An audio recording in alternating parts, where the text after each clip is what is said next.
Today order వచ్చేసి mango yellow colour and red colour సారీలా ఉందనుకుంటున్నారా? కాదు, లెహెంగా ఇది.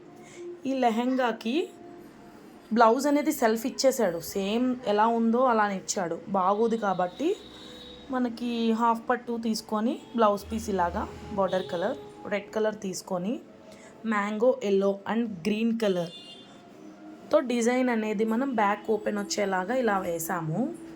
సేమ్ శారీలో ఏదైతే ఫ్లవర్ వచ్చిందో అలా ఫ్లవర్ తీసుకున్నాం అనమాట. సో ఇలా డిజైన్ చేసాము. బ్యాక్ నెక్ వచ్చేసి ఇలా అండ్ ఫ్రంట్ నెక్ వచ్చేసి ఇలా వేసాము. అక్కడక్కడ బుటాస్ వేసామన్నమాట. శారీకి మ్యాచ్ అయ్యేలాగా పర్ఫెక్ట్గా సెట్ అయ్యేలా వేసాము.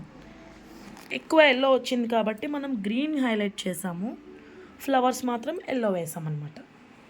సో ఈ లెహెంగాకి బ్లౌజ్ అనేది ఇలా వేసాము. స్టిచ్చింగ్ కంప్లీట్ అయితే చాలా బాగుంటుంది. హ్యాండ్స్ వచ్చేసి మనకి పట్టు బార్డర్ ఉంది కదా, ఈ బార్డర్ వేసి స్టిచ్ చేస్తే చాలా బాగుంటుంది. కంప్లీట్ అయిన తర్వాత అప్డేట్ చేస్తాను గాయస్. ఎలా ఉందో లైక్ చేయండి, కామెంట్ చేయండి, షేర్ చేయడం మాత్రం మర్చిపోవద్దు. అండ్ ఒక చిన్న కామెంట్ చేయండి గాయస్. బాయ్.